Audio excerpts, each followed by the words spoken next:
Halo guys, jumpa lagi dengan Mimin ganteng di sini. Di video kali ini Mimin bakalan nyeritain sebuah kisah menarik berjudul 3 hari 3 malam menemani ibu kos yang kesepian. Raffi adalah seorang mahasiswa baru yang merantau untuk menempuh pendidikan di kota besar. Setelah beberapa hari mencari tempat tinggal, ia menemukan sebuah rumah kos sederhana yang dikelola oleh seorang wanita bernama Ibu Nita. Perempuan itu berusia sekitar 30-an, dengan senyum yang ramah dan sikap yang lembut. Ibu Nita langsung membuat Raffi merasa diterima sejak pertemuan pertama mereka. "Selamat datang di sini, Raffi. Kalau ada apa-apa, jangan sungkan bilang sama ibu, ya?" ujar Nita dengan suara hangat. Kata-kata itu menghapus rasa canggung Raffi, dan ia mulai merasa rumah kos ini seperti tempat yang tepat untuknya. Suasana rumah kos cukup tenang. Hanya ada beberapa penghuni lain yang jarang terlihat. Ibu Nita sering terlihat beraktivitas di halaman rumah, menyapu atau merawat tanaman di sore hari. Suaminya, Pak Herman, bekerja sebagai kontraktor yang sering bepergian keluar kota. Rumah itu terasa sunyi meski memiliki kehangatan yang sulit dijelaskan. Sebelum kita lanjut ke ceritanya, jangan lupa like dan subscribe YouTube Dina HD terlebih dahulu biar kamu gak ketinggalan update konten menarik lainnya.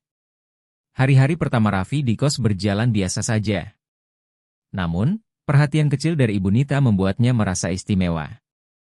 Suatu sore, ia pulang kuliah dengan badan lelah, dan Ibu Nita tiba-tiba muncul di depan pintu kamarnya sambil membawa sepiring gorengan.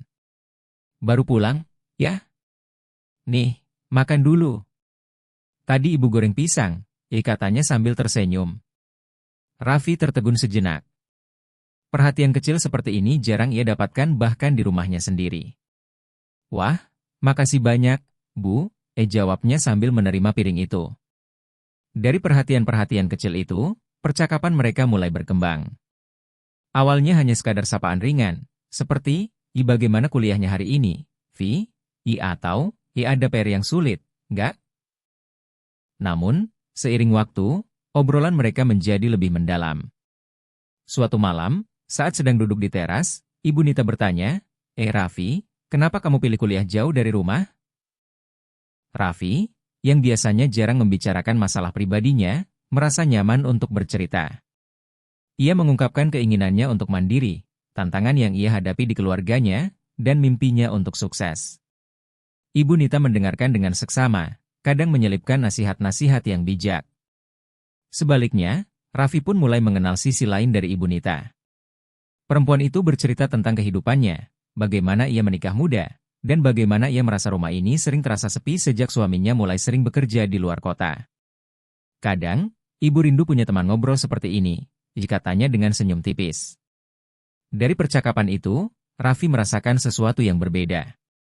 Ibu Nita bukan hanya sosok ibu kos yang ramah, tapi juga seorang perempuan yang memiliki kesedihan dan kehangatan yang ia sembunyikan di balik senyumnya. Hari-hari berlalu, dan kedekatan mereka semakin terasa alami.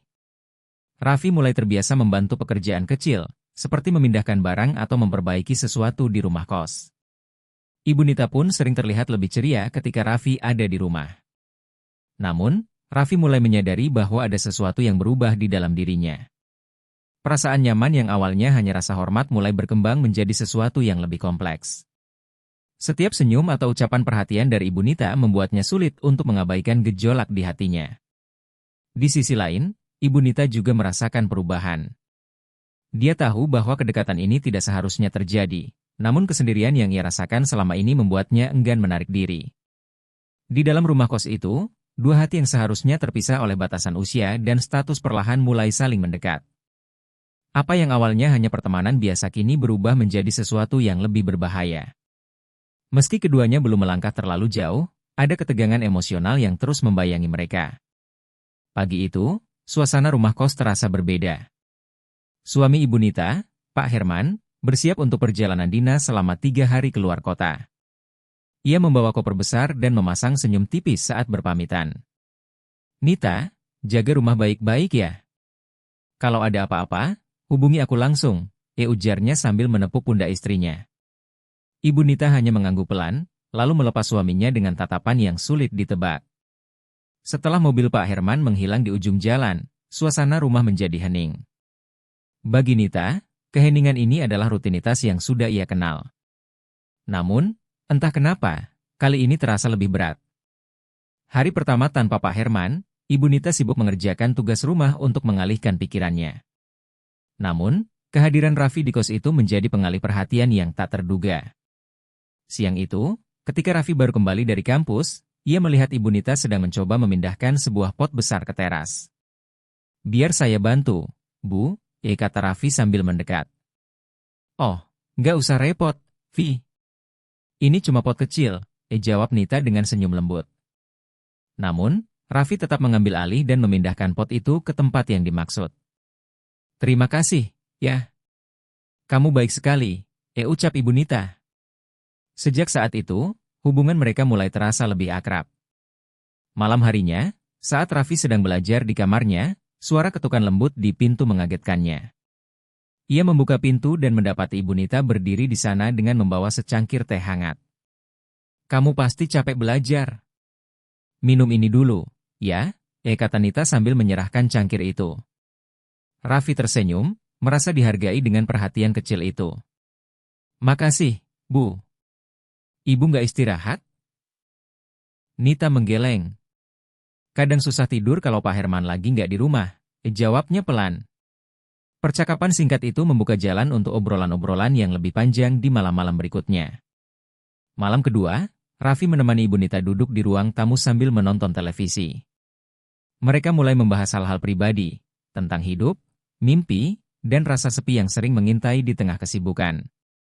"Kadang aku berpikir, apakah ini semua cukup untukku?"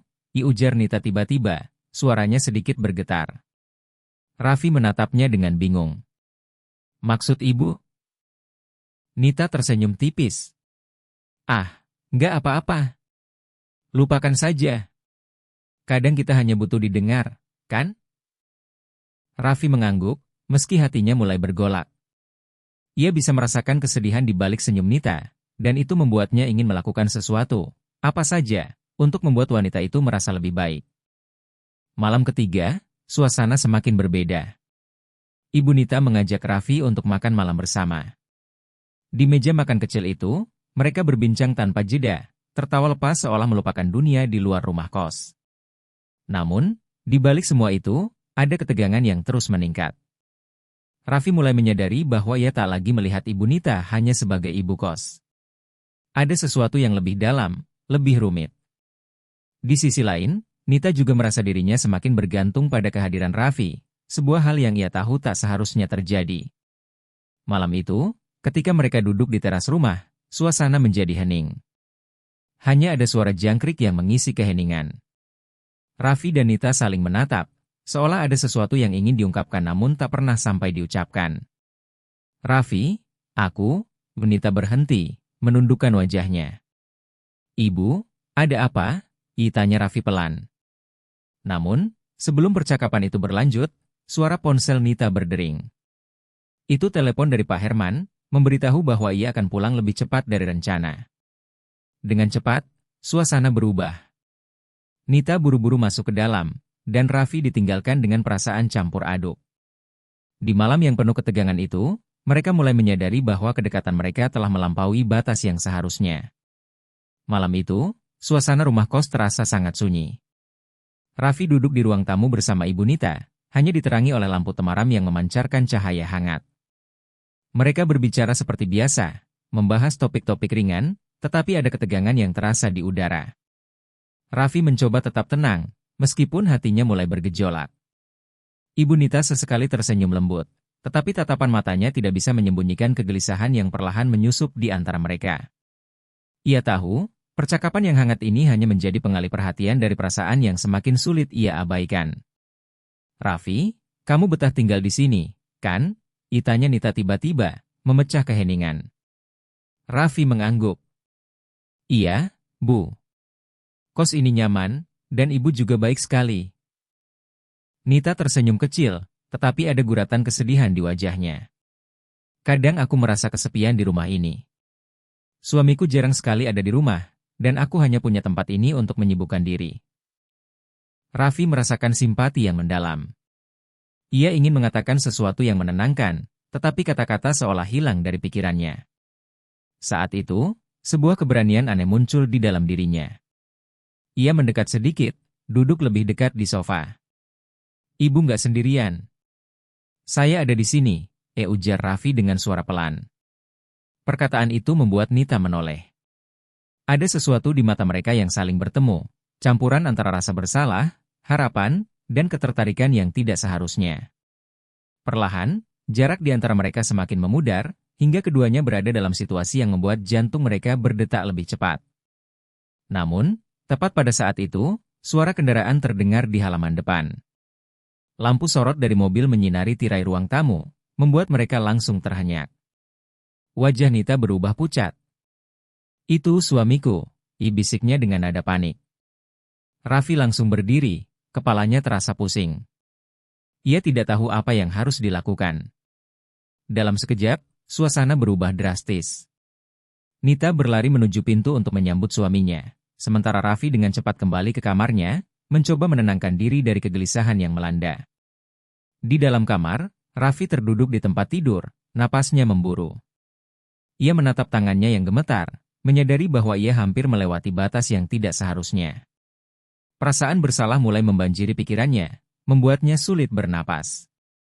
Di ruang tamu, Nita mencoba bersikap biasa di depan suaminya. Pak Herman, yang terlihat lelah setelah perjalanan panjang, tidak mencurigai apapun. Ia berbicara singkat tentang pekerjaannya sebelum masuk ke kamar untuk beristirahat. Setelah memastikan suaminya tertidur, Nita kembali ke ruang tamu dan duduk di sofa. Ia memandangi ruangan yang kini terasa sunyi, tetapi di dalam hatinya, keributan emosional tak henti-hentinya bergejolak. Ia tahu apa yang hampir terjadi antara dirinya dan Raffi adalah kesalahan besar. Malam itu, keduanya tidak bisa tidur. Raffi berusaha mengusir pikiran tentang apa yang hampir terjadi, tetapi bayangan Nita terus menghantuinya. Di sisi lain, Nita merasa cemas dan malu pada dirinya sendiri. Ia tahu, kehadiran Raffi di kos ini tidak bisa lagi dianggap biasa. Ketika pagi tiba, keduanya mencoba bersikap normal, tetapi ada perubahan yang jelas terasa. Mereka berbicara lebih sedikit, menjaga jarak yang lebih jauh.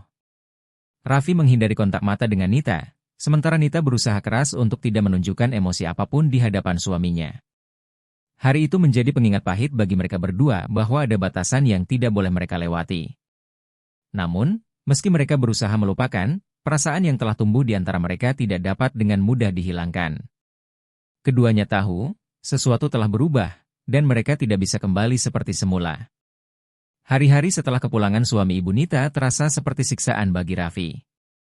Ia menghindari ruang tamu, berjalan keluar kos dengan cepat setiap kali melewati rumah utama, dan bahkan mulai jarang makan di dapur bersama penghuni lain.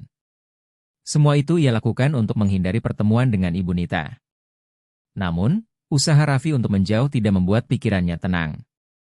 Malam-malamnya dipenuhi dengan ingatan tentang senyuman hangat Nita, suara lembutnya, dan kedekatan yang pernah ada di antara mereka.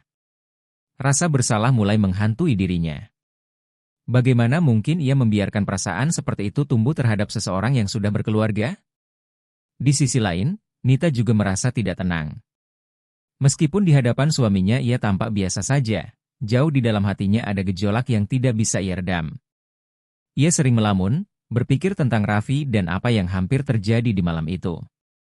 Setiap kali ia mendengar langkah kaki Raffi di koridor, ia merasa canggung, tetapi sekaligus rindu.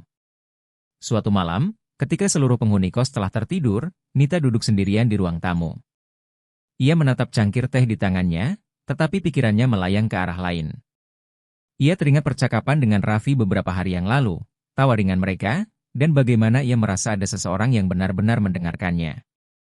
Namun, rasa bersalah segera menyergapnya. Ini salah, gumamnya pelan.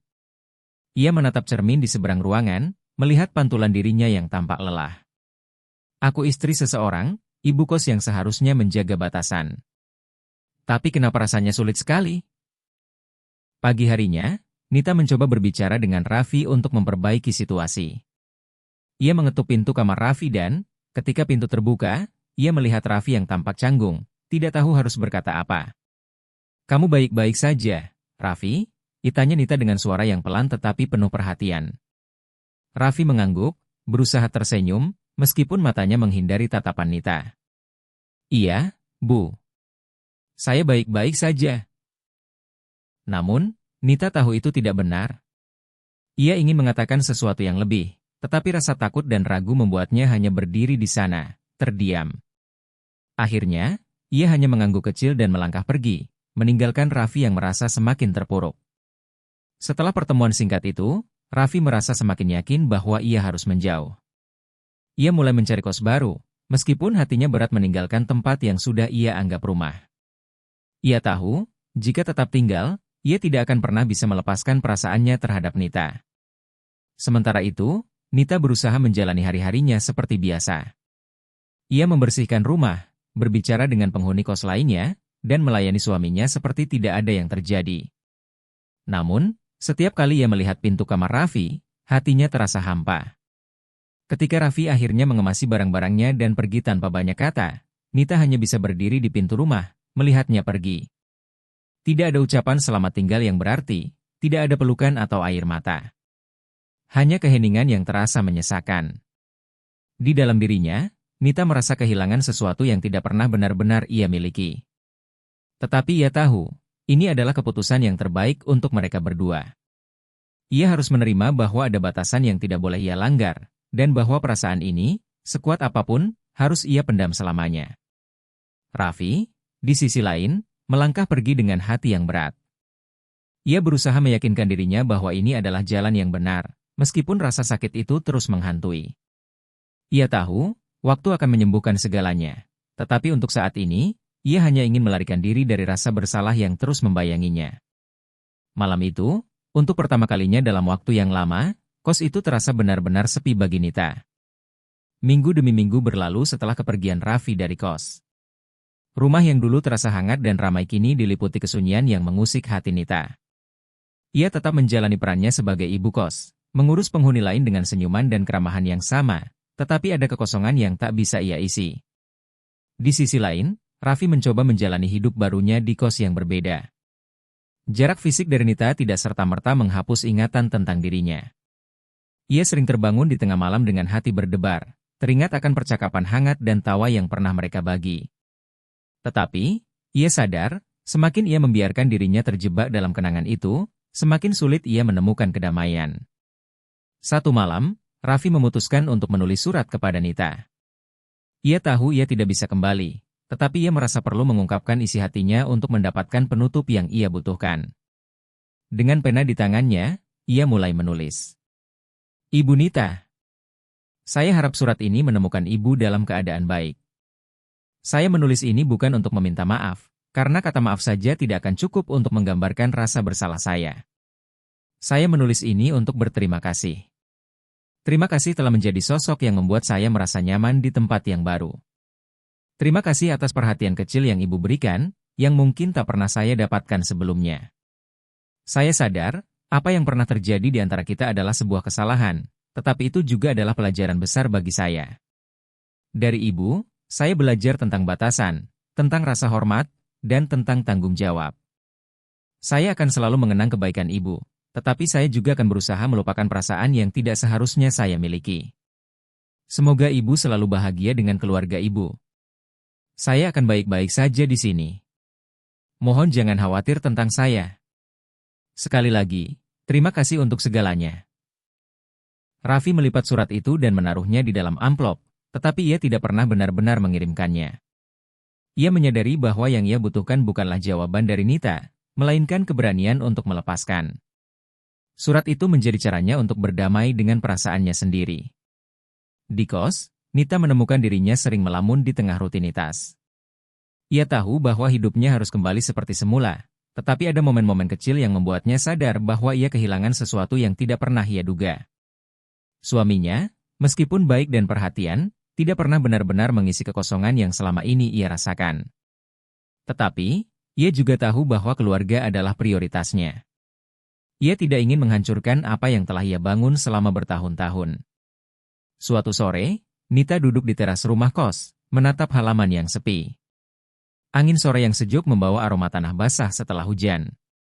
Ia menarik napas panjang, merasa ada sesuatu yang telah berubah dalam dirinya. Di dalam hati, ia berkata kepada dirinya sendiri, ini sudah cukup. Aku tidak bisa terus hidup dengan bayangan masa lalu. Yang telah terjadi biarlah berlalu. Ia bangkit, melangkah masuk ke dalam rumah, dan melanjutkan aktivitasnya seperti biasa. Perlahan, ia mulai belajar menerima bahwa tidak semua hal harus memiliki akhir yang bahagia. Beberapa kisah hanya ada untuk mengajarkan sesuatu, dan kemudian berlalu. Bagi Raffi, proses melupakan Nita adalah perjalanan panjang yang penuh dengan perjuangan. Tetapi seiring waktu, ia mulai melihat kejadian itu sebagai bagian dari pendewasaan dirinya. Ia lebih fokus pada kuliah, menemukan kegiatan baru, dan membangun hubungan dengan teman-temannya. Kisah ini berakhir bukan dengan kebahagiaan atau kesedihan yang mendalam, tetapi dengan kedewasaan. Nita dan Raffi menjalani hidup mereka masing-masing, menyimpan kenangan itu sebagai pelajaran penting. Kadang, tidak semua cerita butuh jawaban atau penutup sempurna. Beberapa cerita hanya mengajarkan kita bahwa melepaskan adalah bentuk cinta yang paling sejati. Terima kasih sudah mendengarkan cerita ini sampai akhir. Jangan lupa like dan subscribe channel Dina HD biar kamu gak ketinggalan video menarik selanjutnya.